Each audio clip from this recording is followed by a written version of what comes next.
please join me in welcoming Rainn Wilson and Danny Rensch.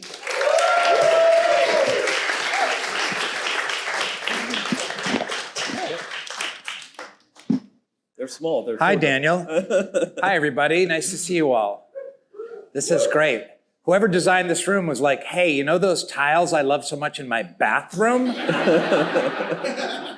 Can you make giant ones in this room?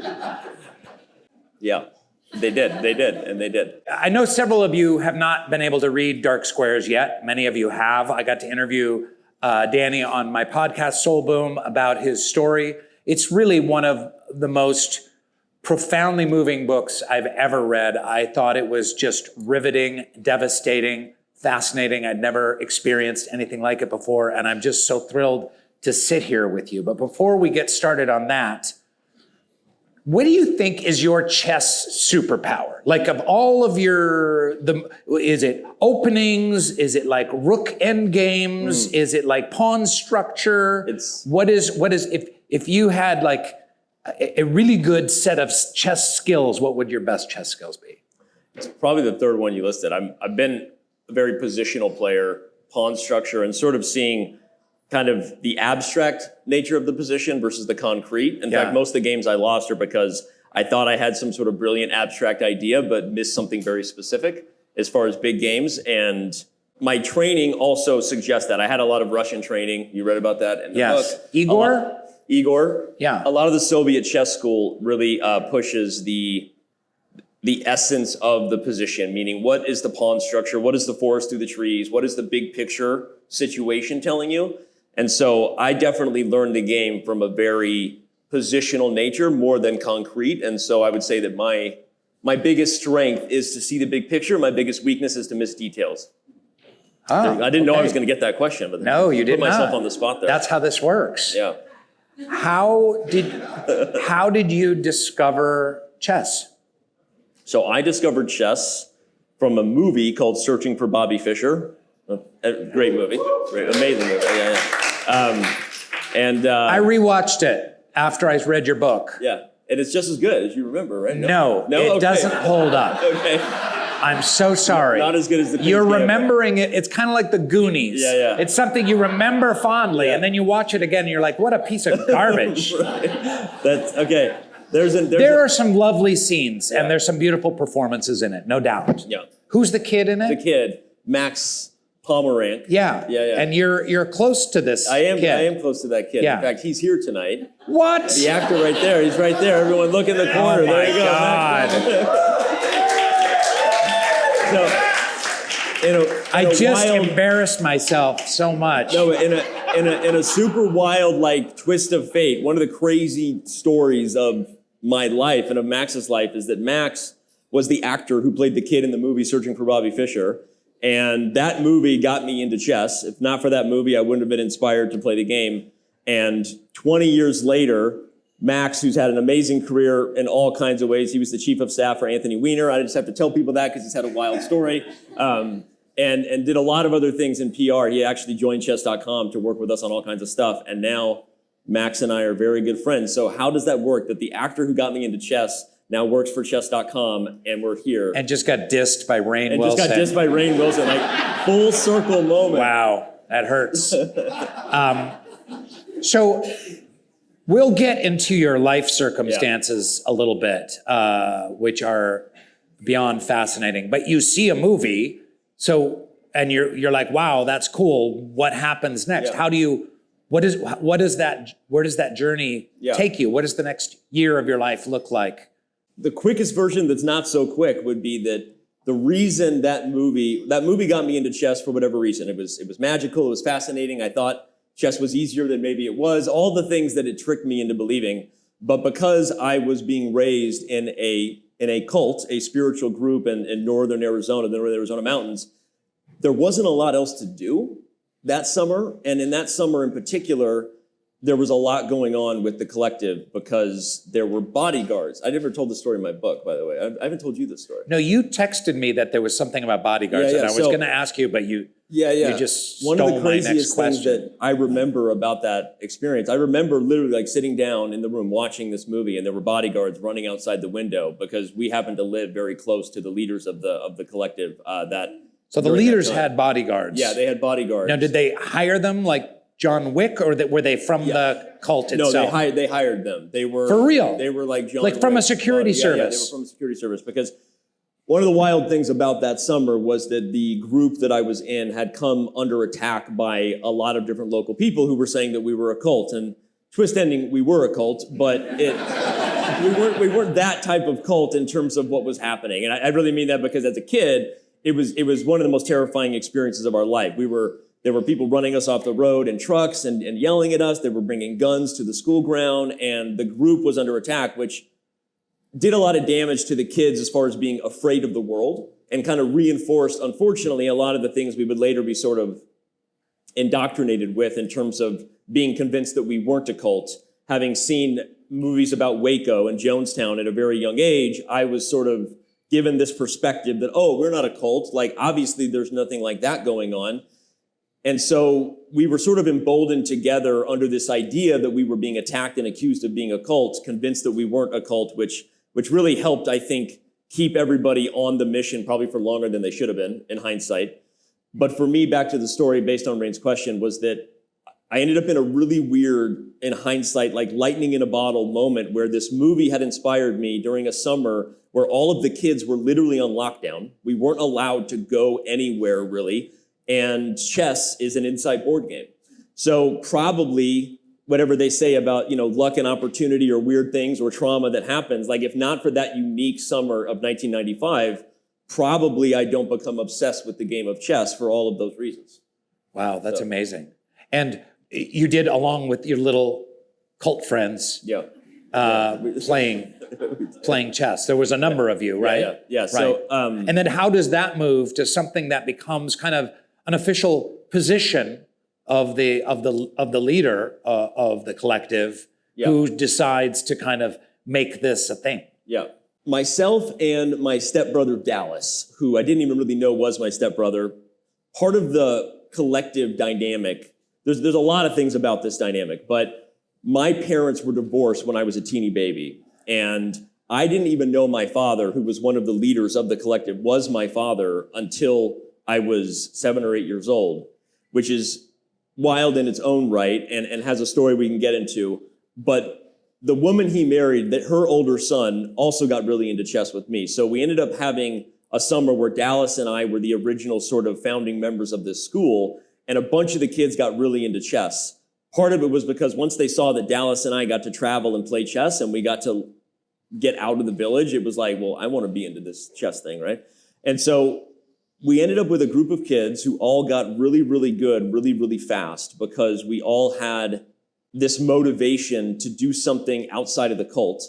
And then the leader of the collective was also obsessed with chess, and so he jumped in and doubled down on it. And what ended up being a remote, recluse, spiritual commune trying to live off the grid ended up turning into, for lack of a better way to put it, and Rainn said it on the podcast, a chess cult, which it really was for the next several years because Stephen Camp's mission became the Shelby School chess team, which was the school we were at, because our success in the world, in his eyes, proved to the world that his group was not a cult, right? And so you ended up overnight, in a weird way, having a ton of pressure on a very small group of kids to perform at chess in order to sort of justify the spiritual mission of the collective. And that's what we did, and we did it. We didn't justify the spiritual mission of the collective, but we got really, really good, really, really fast. And in the most tragic central story of the book, chess split you from your mother. How did that happen? One of the missions, one of the belief systems of the spiritual group, which is the Church of Immortal Consciousness, was that we are all here on the planet as spiritual beings with a purpose. So far, so good. Sounds good, right? And Right? I can get with that. No, I mean, and Sign really, me up. And I think that that's one of the things we learn in cults. Does the cult need a new leader? Exactly.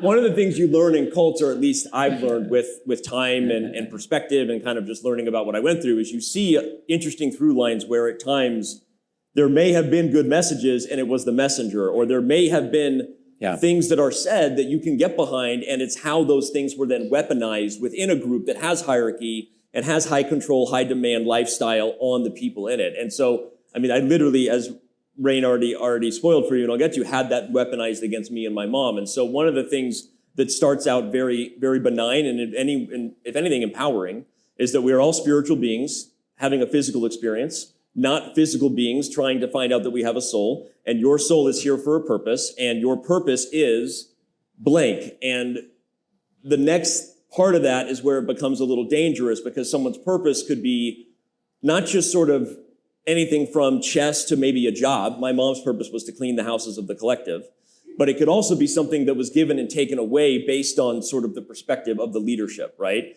And so as I got good at chess and the expectation became that I needed to keep performing, the other thing that was always open for debate under the idea that we are spiritual beings having a physical experience, not the other way around, is that your biology is in some ways temporary. Your biological relationships are less important than your ultimate sort of spiritual connection to your highest self and your highest purpose. Again, to some degree, you can be like, okay, if used in the right frame for all of us to keep being, the best versions of ourselves, maybe that's okay. But when it was weaponized against a 12-year-old to be told that maybe his mom wasn't good enough for him and that actually he needs new parents in order to achieve his purpose. And then when it was weaponized against my mom in the sense that she was told and directly threatened that, hey, like, maybe the reason you're so obsessed with this kid is because you're actually still in love with your ex-husband, who's one of the leaders of the collective. And one of the most frowned upon things ever would be a woman lusting after a man in the collective, even though the men were completely promiscuous and taking advantage of younger women, which is its own hypocrisy within the group. But my mom was put in an impossible position to believe that her love for me was somehow perverse. And so her love for me became perverse, and my spiritual mission became more important than her. And at some point, the ripcord was pulled, and I was taken away from my mom, and I was essentially abducted in one of the most manipulative ways you would ever probably, I think so. I mean, I don't know how many people here were in a cult, but it was one of the most manipulative things that I think has ever happened. Show of hands? And anyway, so I was taken from my mom. There's a lot of people here from CAA. Yeah. Just saying. And so I was taken from my mom and basically orphaned as a member of the collective under the auspices that my spiritual mission was more important than biology. That's so, it's so profoundly tragic to hear that story. And one of the things you were so beautifully honest about in the book was your own kind of inflated sense of self. Like they inflated your teenage nascent ego to believe you drank the Kool-Aid in a way about this mission. Yeah. And that has a really interesting correlation to moving off the mountain and getting to live in Phoenix or Tempe, and also going to McDonald's. Can you talk a little bit about that? Yeah. So you had this really weird dynamic of when my mom and I broke up, which is the weirdest thing to say. It was one of the most heartbreaking, like we're both sort of going along with something face to face. I'm saying that there's a spiritual mission more important than her, and she's saying she needs to protect her marriage. And like we're both saying it through gritted tears and teeth. But then once I was taken, the status that I was given within the collective as sort of the apple of Stephen Camp's eye, and the opportunity to travel and to, like Rainn said, go to fast food, which again, we're talking about a collective that we were completely poor, maybe skipped over the fact that it was a completely financially merged commune and not a wealthy. You had a delivery of like root vegetables and beans and rice. Everybody in the village got one basket a week of food, which included enough rations, literally from rice and beans and whatever was available to make it through the week. Fruit was a treat. Meat was very rare. Yeah. There was a shoe list, and so most of us didn't have shoes in the summer because we would get through them or grow too fast, and so you didn't need shoes in the summer. So we went from that dynamic to being, I was special, right? And obviously when you have the wounds that you're carrying, a lot of times you wrap up whatever you can around that, right? So I think the combination of not only being told I was special, but then also being actually a heartbroken little kid who wanted his mommy, I became even more sort of, I took on the mission, right? I drank the Kool-Aid for all the ways that I could. Which is such an unfair trauma to foist onto a 13 or 14-year-old. Yeah. To say, you're the special one, you're the anointed one. Our future lies with you. Yeah. Yeah, it was wild. I mean, it was both literally and figuratively implied. It was also both weaponized and threatened. So it was like, hey, do you have any idea what you're doing for God? Do you have any idea how special this is? But also, if you ever didn't perform, it's like, are you really up to snuff? Like, maybe you do belong with your mom, but as like a threat, which, as I've learned, in a lot of ways, a much more powerful way to get someone to reprostrate themselves is not to tell them what you're thinking, but to get them to sign the covert contract themselves. And I've said that because I had it experienced to me many times that a much more effective way for people to follow the doctrine of a cult is not for you to tell them to follow it, but for them to, believe that it is the most important thing, right? And you can do that in a lot of different ways, including threatening to take away something that's valuable, like the fact that I love chess, right? And so I was as on board with the mission as anybody, and that went on for years of being a broken-hearted, orphaned, neglected teenager. Because the other thing that happened was if everybody's looking over something, nobody is, right? And so you're sort of this special person while also being neglected in a group of adults because no one really owned me, and my mom, Debbie, wasn't really taking care of me, right? And so that led to ultimately the thing that stopped my chess playing career, which was I did two things when I was orphaned and living in the valley. Most of the community was in the northern Arizona mountains, town or village. Is I played chess and I swam a lot, and I loved to swim, but I was swimming alone and then hopping on planes and driving a lot and driving up and down those mountains. Up and down the mountain and a lot of pressure. And I had been developing earaches for years and not really telling anybody about it, which, as I shared, part of the most heartbreaking thing is that when I did try to bring it up, I was often put under the spiritual microscope, which was, if your ears hurt, what do you not want to hear from God? Or what are you not hearing spiritually? And so you had this dynamic where, like, I didn't have a safe space to bring that up. And so when I came home from the U.S. Junior Championship, and I was at the time the highest rated player in the country for my age, the second highest under 21 behind Hikaru Nakamura. If anyone knows who that is, he's now the world number 2 player. And my ears exploded, literally from long overdue neglected ear infections. And my playing career was very quickly over, even if I didn't fully know it yet, because I was still believing in the mission and denial, but it was over. It's absolutely heartbreaking to think about teenage Danny sobbing in a hotel room by yourself. You were often given like the amount of cash they thought it would take for you to fly to Cleveland, eat, and get yourself back. And here's $187.50, make it last. Well, we paid for hotels with cash too, because they weren't going to give me a credit or a debit card. And I shared a funny story recently. I only share because I've told you this one, but there were times where like it was miscalculated and I didn't have enough for a hotel. And so one of the stories that got cut from the book that was in there was at the World Open, which is a tournament in Philadelphia, and the Shahadi family. I told this story because Jen was in the room. I didn't have enough money for the hotel, and they let me stay with them one night. And I woke up to like a huge chess party. Like everyone was like partying, and it was a wild chess party. And I was like this little kid sleeping on the floor. But I'm very grateful for that. What's a chess party? Yeah, it's a chess. So those two words do not belong together. Nowadays, sorry, Eric. There was a lot of chess, a lot of poker, and a lot of alcohol. That's what it was. So there you go. That's the quickest version I can say. All right. So it was a poker party. Poker party with some chess players. And a few people were playing chess. Okay. Yeah. I got you. Yeah. So, anyway, yeah.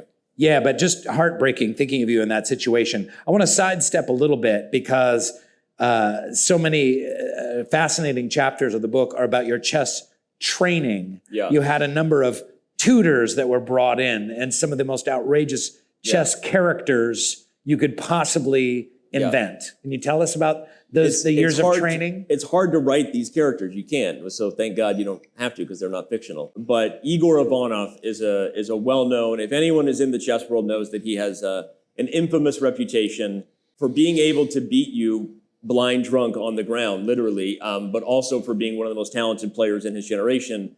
And one of the unfortunately very broken things about chess historically, really before the digital age, created this opportunity for people to have money events online and to provide lessons and get paid in a way that we now have we have a thriving ecosystem of creators and streamers. That didn't exist. And so it was either like compete for the top or be down at the bottom and live the life of someone who was kind of a chess vagabond traveling and not always doing very well. Igor was one of those who ended up... I just want to pause and just say, chess.com has made it possible for hundreds, maybe thousands of people to make a living from chess, not just by winning tournaments, but I'm just kind of underlining what you said, but by giving lessons online, by streaming, by doing fun chess content. We have the Botez sisters here who are, chess masters in their own right, but so lots of different ways into the pie that chess.com has very generously allowed for a larger ecosystem. I think that deserves to be underlined, but it was not the case in 1999 in the chess world at that time. No, I appreciate that, and we have, and there's been a lot of people there, but we really did have a level of inspiration, me and the co-founders, my other co-founders who are here, to look at chess and to try to fix these problems for different reasons. I came as the failed professional child prodigy with a lot of self-loathing and issues that we would be unpacking for years, and still am. And Eric and Jay came at it from people who loved the game but saw the people at the top sort of gatekeeping and holding it back. Despite being starving artists, they're like, it's like, starving artist arrogance, right? It was like, don't tell us how to do this better. Also, we're making no money, right? And so, but we all came at it with an angle because we had experienced people like Igor in our life. We had all experienced that chess deserved better. The story with Igor is the Ben Kingsley character from... Ben Kingsley character, and from the Goonies. From the Goonies, but Igor ended up coming to the collective that I lived in because as someone who was a bit of a wayward soul, that tends to happen when you have a group that takes people in like that. And we needed a chess coach for me in particular. And so Stephen Camp, the leader of the cult, convinced Igor to move to Tonto Village. So you have this infamous, world-renowned chess player who was also a raging alcoholic and known for being a raging alcoholic, living in a collective, teaching a bunch of small cult kids chess in the most inappropriate type of environment. There's your way into the Dark Squares movie, by the way. Yes. Is the drunken Russian chess master legend moves to Tonto Village, which has like 370 people in it. Yeah. For real? Yeah. Yeah? No, yeah. And he's given like a cabin and like bottles of vodka and like teach these kids chess. He barely speaks English. He's living in a chess cult. Did Igor ever converse with Dr. Duran? Yeah, so Dr. Duran, we skipped past a little bit of what the collective was. The collective was founded by Stephen Camp, who I mentioned, but his wife, Trina Camp, was a trans medium who tranced a spirit named Dr. Duran. Dr. Duran... When you say trans medium, can you explain that? Because in this day and age... medium, there are... You see psychics, you see channelers, you see... whatever version of that you might have seen or experienced, whatever. The definition, as I was taught it, and Trina was very proud of this, was that there are channelers, people who receive messages from spirit or whatever the dead, and then there are people who trance, which means she actually leaves her trance body. Mediums. Trance mediums. So she actually leaves her body. And so I just realized I just realized that. Okay, trance medium. So she was a trance medium, and she would leave her body, and a spirit would come through. And he had teachings that he gave, and again, Dr. Duran, who was a 14th century English doctor, who spoke through Trina Camp. And the teachings that were being followed from his messages. Now, how they were being executed were a lot of the problems, but Igor actually did converse with Duran only when he was mad at Stephen Camp to try to get his way, usually around alcohol, which was an interesting dynamic. Yeah, he would say, like, because if Stephen Camp ever tried to cut him off because he was being too belligerently drunk, he would say, "I want to talk to the big guy. Like, let me talk to Duran." That's what he would say, and that was his voice. So. Duran, I need vodka. I promise. I'll just have a. Yeah, so Dr. Duran, the 14th century English spirit doctor, was the ultimate Al-Anon codependent. Yes, that's what exactly. With Igor, the chess master. Like, okay, you can have one bottle a week, but no more. It sounds a lot more awkward when you say it that way. When you grow up in it, like you don't think about it as, but yeah. Well, I want to just highlight that I like, there's an absurdity to the story that's a lot of fun, but I in no way mean to undermine the tragedy of the circumstances, both for you and other young members of the cult. I mean, it's pretty funny having a drunken Russian chess master living on a mountain with kids have no shoes, trying to get vodka from a guy from the 14th century. I mean, you could go to Upright Citizens Brigade and watch 1,000 improvs. You wouldn't get anywhere close to something as crazy as that.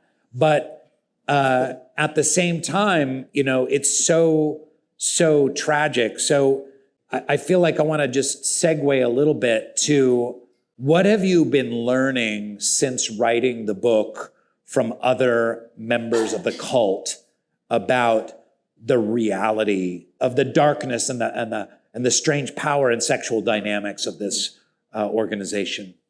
So yeah, writing the book itself was its own 4-year journey of me coming to terms with my own life and willingness to name my experience for what it was. And I was asked in an interview recently, when did you realize it was a cult? And I was like, am I allowed to say that it was while I was writing the book? And what I mean by that is I knew for a very long time, I share in the experience of the book what happened with my mom and what sort of allowed me to see that something was wrong here.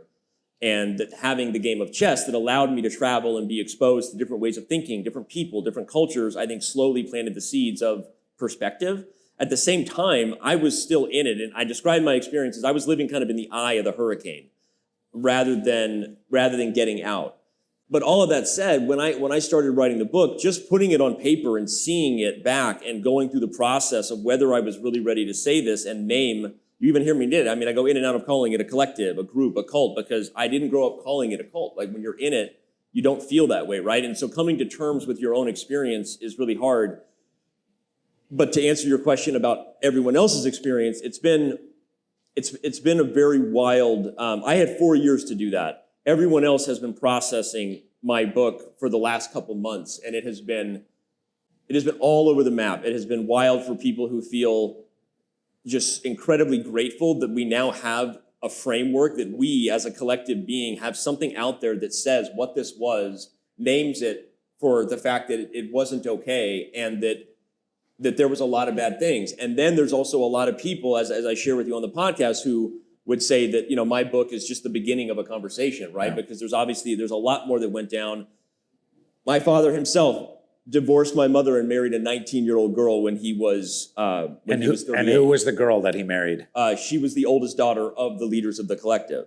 And so that was one thing that went down, and that happened multiple times with other men and very young women. And there are also, experiences of young men and young women being forced to be together where, mutually, describing because it bears noting that besides having a mission of being alive on the planet, what your purpose is, there is a certain mission purpose in, what is it called? A like vibration. A like vibration with the partner that you're meant to be with. Yeah. And oftentimes you have a couple of 16-year-olds saying like Duran or Stephen Camp or Trina say that you two have a like vibration and you got to get hitched and at the worst, there were kids betrothed as early as 9 and 10, actually. Not forced to be together sexually or intimately at that age, but it can be just as damaging to create that environment even before adolescence and puberty and these things. And so you have all of this spiritual expectation on the performance of the relationship. Because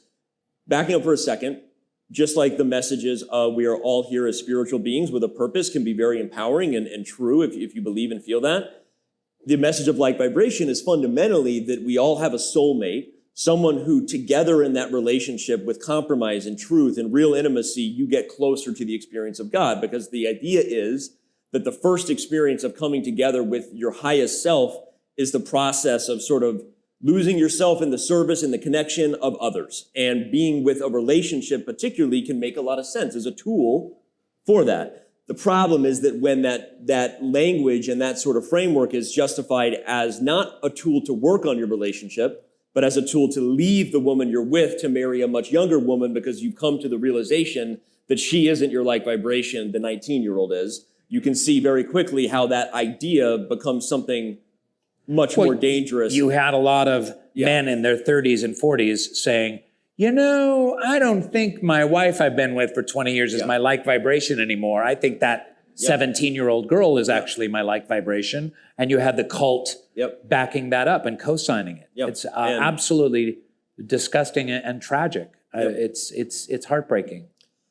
It is, and it was. And back to the question about what my book has brought up for people or what is continuing to, it has been, it's been wild. And like I said, I think it is just the beginning of a new conversation for many people because there's, again, a sense of validation I think that a lot of people are feeling.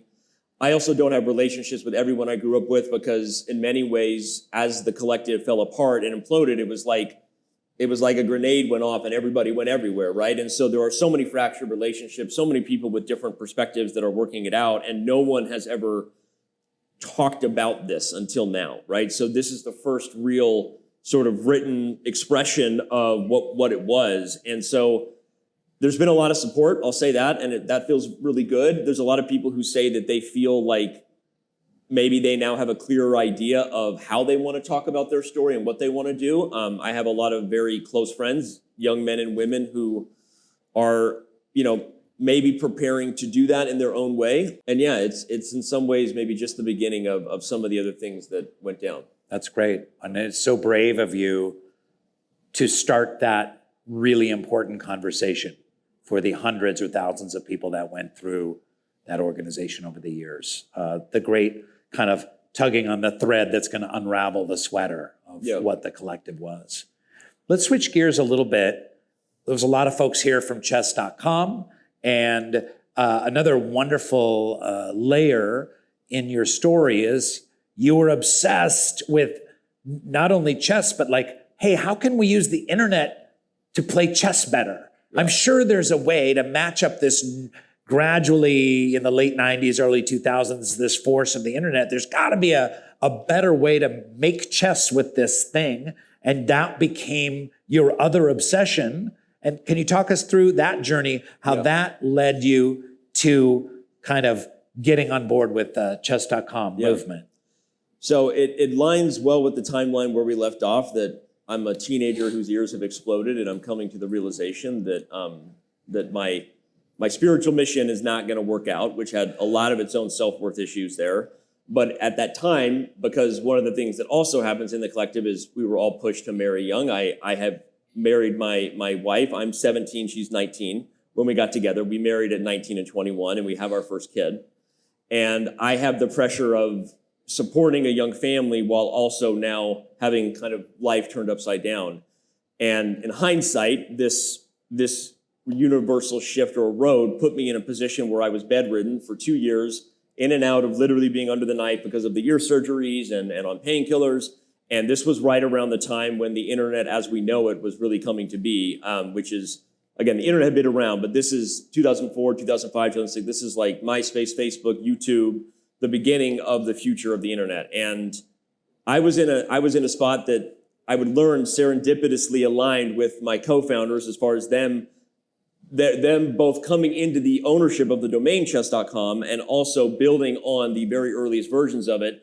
I was in a position where I saw my failing playing career and needed to do something different. And I ran into them at a chess tournament where they were thinking they were just recruiting some random chess players to make some articles, and they ran into a psycho who was 100% obsessed with the idea that chess could literally take over the world. And whatever it was that I was going to say I came across very, very aggressively with a lot of very passionate ideas, but they didn't know really just how desperate I really was because of my wife. We have one baby. There's actually already another baby on the way. I'm 22 years old, and I'm giving the short version, not because it's like, oh, read the book. It's like, it's a long story, but the long story short is I had educated myself more than anyone else in the chess world, I think, about what chess.com could be. I had literally taken the Google AdWords course while in bed on Vicodin from ear surgeries. I had taught myself what made the internet tick in a way where when they walked in wearing chess.com polos, I was like,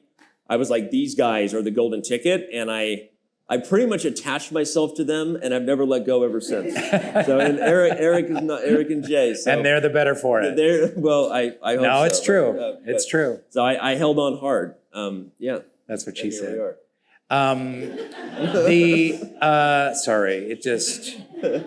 It's in the DNA.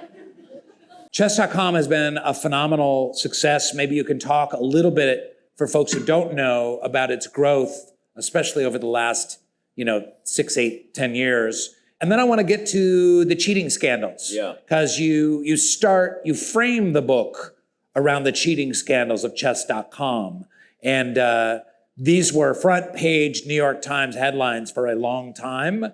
And it's a Wild West brand new world out there with ways to cheat, both in-person, tournaments and online. But talk about the growth of chess.com, what happened there, where it started, where it is now, and then about why you included so much about the cheating, why you thought that was such an important component to this book. So holding on hard to my co-founders, and it's, 2008, 2009, 2010, we're rolling in, but we really didn't find our stride until we've joked, it's like overnight success 10 years later. And a lot of what was being built before we were all hit with a global pandemic and then a Netflix show called The Queen's Gambit right at the same time, speaking of almost a reversal or going back in time to the lightning in a bottle moment of me watching the movie Searching for Bobby Fischer in a summer where I was trapped indoors because of these, circumstances.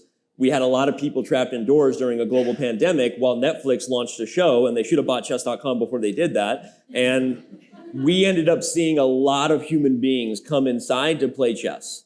That is an amazing story, and it's exciting that we were ready, but also a big part of how we were ready was we had been, I think in some ways, on the front lines with where the internet was going. We saw Facebook and YouTube turning into sort of the black box algorithms that they are, where they never really want you to leave their site. They're telling you that you can advertise there, but with every intention that the algorithm is giving birth to fake news, because people will never leave Facebook again. They'll think it's everything. And the YouTube algorithm is designing itself in a way that it traps every internet user. And as the guy overseeing content in charge of helping to grow where I can, the members, while Eric and Jay are making an amazing product, I saw that we were in a losing battle, right? We were either going to start paying Mark Zuckerberg a lot of money, which we didn't have, or we were going to figure out a different plan. And luckily for us at the time, we had an early partnership with Twitch, which was Amazon. Amazon had bought Twitch, and we had seen the potential of going into communities where they didn't know they were chess enthusiasts, but we kind of knew they did. Like it was like Hearthstone or other games, right? And we saw the potential to change the idea of getting people to chess.com and helping others use chess.com to grow. And what that ended up looking like was people like the Botez sisters who are here. They were some of the earliest superstars and are still some of the biggest superstars. Hikaru Nakamura, a lot of people know of Gotham Chess, Levy Rosman's videos. If you watch any videos online, those are kind of the big three. We always refer to them with Botez and Hikaru and Levy, but there are so many other superstars. And we took the gamble that instead of trying to make the chess world come to chess.com, that we were going to build the chess world for what it was, let people have a relationship with the game on YouTube and on Facebook, and eventually all roads would lead to Rome. And that was kind of the gamble, and it kind of paid off when the pandemic and the Queen's Gambit hit, because Alexandra and Andrea and Levy and Hikaru and the chess bras, they were everywhere. And wherever people saw chess, it was an extension of chess.com.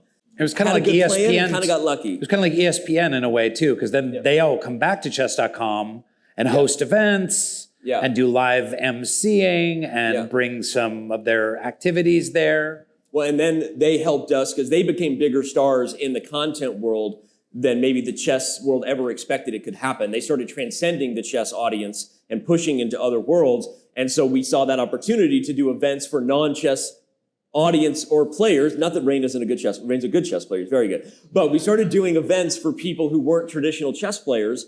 This idea of an event called PogChamps, which is basically a celebrity pro-am tournament. and Rainn and Mr. Beast and Logic the Rapper and a bunch of huge superstars played in an event that we did called PogChamps. And it is still one of the most viewed chess events of all time, watching people who aren't grandmasters play chess. And that brought in so much attention to the game. So it was... And I lost to that stupid French guy. You did. Rainn made it to the finals. What's his name? Sardakoy? What a jerk. Sardoche. Sardoche. What a jerk, yeah. Asshole. Yeah, Jesus. Totally. Rainn was the favorite, I think, if not for that guy. So, but we ended up seeing the potential for chess to be accessible to people who weren't just chess players. And nothing before, I think, chess.com had really done enough to break down that barrier. Chess was like, if you were into chess, then there are online sites for you. But there was nowhere for people to get a new relationship with the game or to be convinced that, oh, chess isn't just for me if I'm a grandmaster. And so this event and the creators that we worked with really broke down the stigma. And I think that was one of the most exciting parts of the boom of the Queen's Gambit, is that it happened, but everybody stayed. And let's get to the cheating part. Yeah, and so the last thing that was happening during that whole time, though, unfortunately, however you want to look at it, was that we've also been dealing with the potential for AI and machines to be better than humans at, maybe everything at some point. But chess has been dealing with this as existential crisis for a very long time. And so in some ways, that actually has put us in a unique position, because we were sort of hit with the idea that if we don't solve this problem, we don't have a business a long time ago.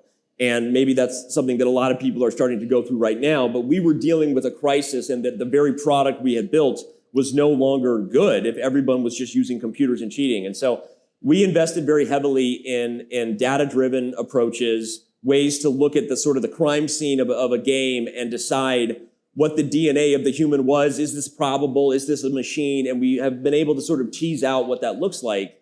That ended up being a very good thing to protect our company. But then when the biggest cheating scandal in the world happened, because Magnus Carlsen, greatest player of all time, according to many, accused a young American of cheating in an over-the-board game. So we're online. Over-the-board chess is a little bit of a different animal. It's not totally our domain, or it hasn't been. We were right in the middle of that scandal, because as the world's most robust cheating algorithm, who also happens to be partners with Magnus Carlsen, who has now accused a young man who, by the way, now the story's out, I don't have to pretend, who had cheated on our site. This thing happened, and it was like lightning in a bottle, and it became the most explosive cheating scandal that the chess world has ever dealt with. And I'm told in 2022, this was a story that was so big that there were the two biggest stories in 2022 were the Queen dying and the chess cheating scandal, which happened because Elon Musk gave birth to an idea that maybe you could use anal beads to cheat at chess. If you haven't heard that, you might want to read the book. I guess that's the tea. So, yeah. There you go.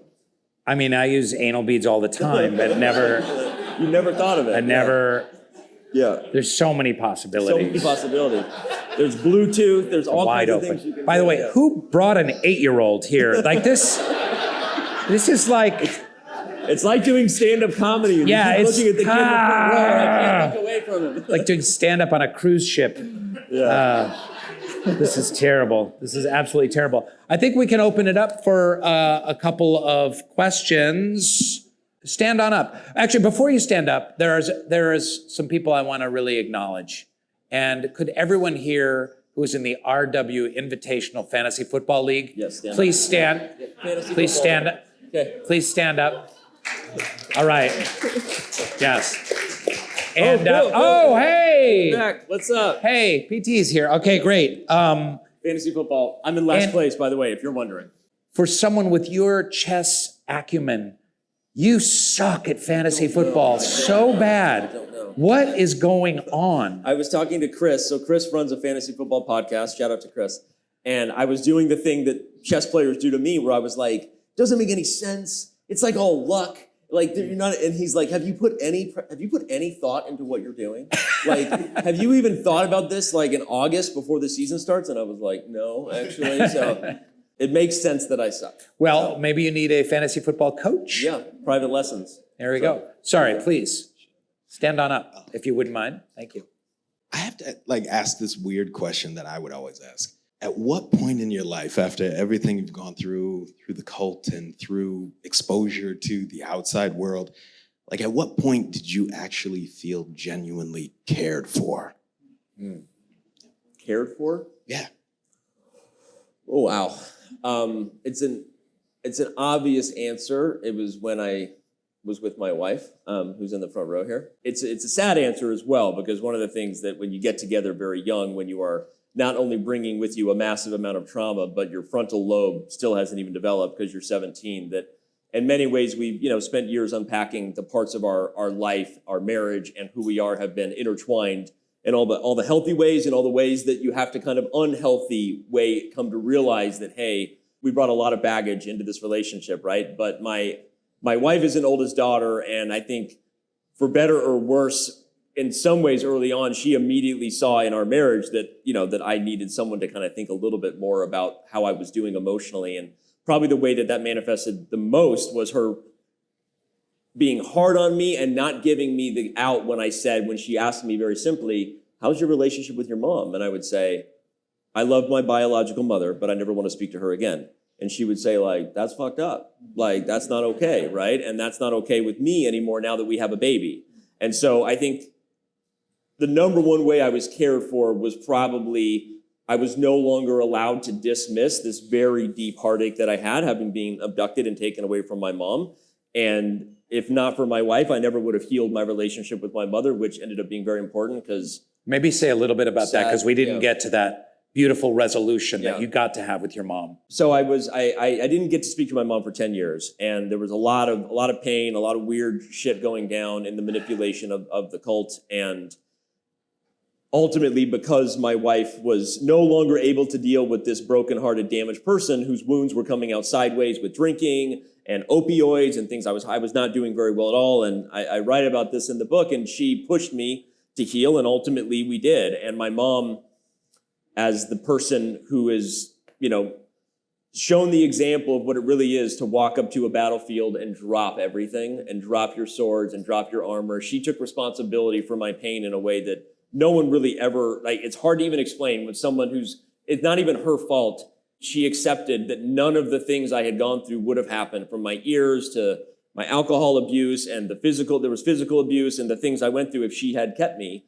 And even if she was under impossible circumstances as a child of the cult herself, she took it all on and healed our relationship. And it was very important because the twist ending, the very sad story of my book, is my mom would then die at a young age of a stroke at the age of 64. And so after having just had a couple of years of getting her back in my life, I lost her very, very suddenly and learned the last lesson she gave me, which was a very deep one about grief and relationships and what really matters. And that's my very long answer to being cared for by my wife, pushed me back into my mom's arms, and ended up being very important because I lost her and I love my mommy. And then the book is dedicated to my mom for a reason. So it was a beautiful question. Thank you. You're legit. Thank you. You're legit. Beautiful. No one's going to top that question, but all right. Grayson, give the 8-year-old. Grayson. Stand up, kid. Other than yourself, who is your favorite chess player? Who's my favorite chess player? It's not myself, but thank you for asking that. It's Rainn Wilson. So who's my third favorite chess player? Danny, Rainn. You don't have to say Magnus. Come on. You don't have My to. favorite chess player is Alexander Alekhine. And for those who don't know, he's the 4th world champion, and his play, a lot of people call him the first super grandmaster, which means before Alexander Alekhine, everyone had a style, and it was sort of, it was puffed on their chest that Capablanca was a great endgame player, and Steinitz was super positional and accurate, and chess was defined in some ways by people were kind of in one lane of what they could do. And Alekhine, Aljohin, as it said it more with a Russian accent, was the first truly dynamic player who could play any position and kind of gave birth to the style question, which is a great chess player doesn't play the position and lets the position play them. In terms of what's needed, it has to be objective, and you have to consider your options without imposing your own ego and your own style. You have to be objective. And Alexander Aljohin gave birth to the modern super grandmaster. So that is my answer. Alexander Aljohin. Great question. Great answer. Yeah. Beautiful. Other questions, folks? On your healing journey from trauma, right? What was your breakthrough moment? Part one of the question. Was there a breakthrough moment for you where you realized what you'd gone through and you wanted to start your healing journey? And in terms of that healing journey, where are you at today? I shared the one about my wife pushing me to heal with my mom, but I gave the, not because I don't want to get into it, but because it's hard to get into every single very tough conversation I had with my mom, every single heartbroken, sobbing type of fight, and it was not pretty. It was ugly to heal a relationship where I was very angry at her for letting me go, and it was a very complicated situation.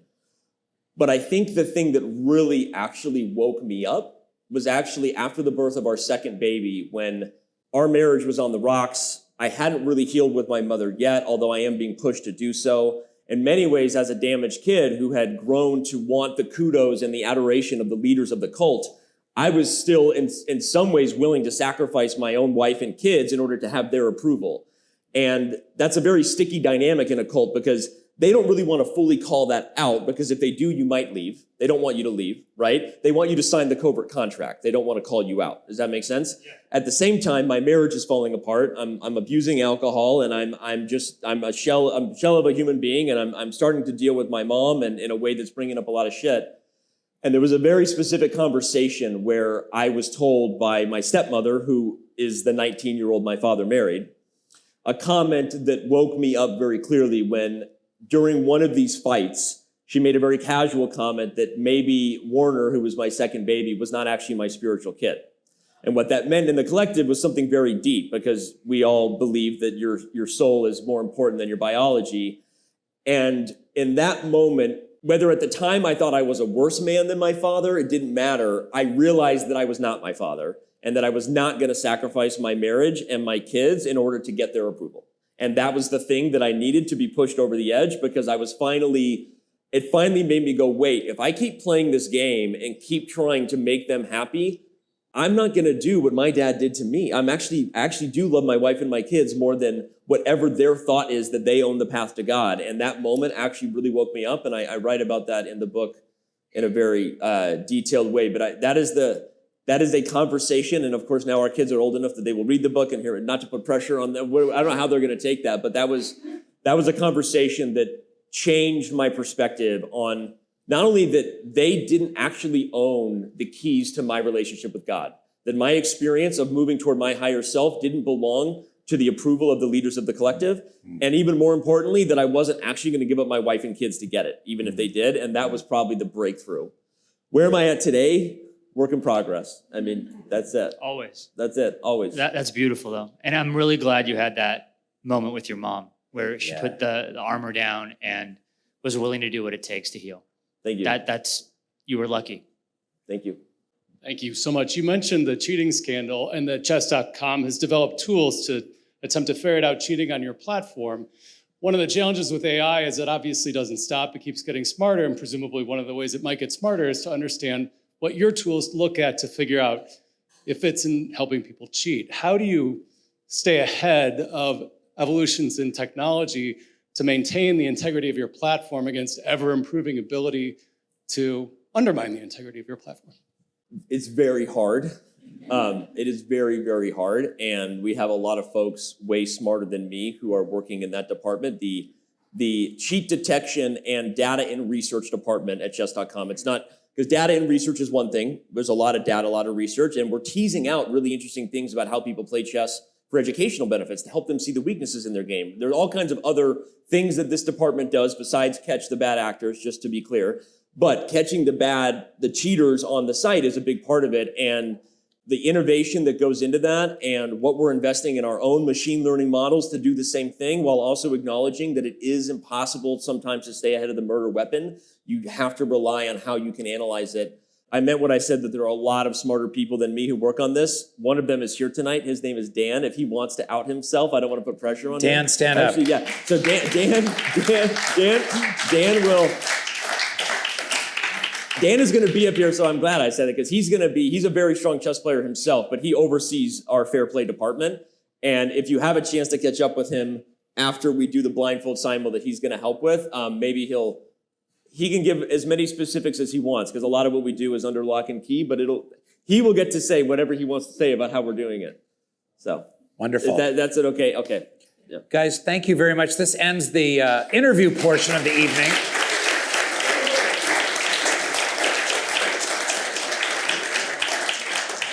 Thank you. It's a profound and beautiful and brave work, truly. Thank you. Thank you. Yeah, it is.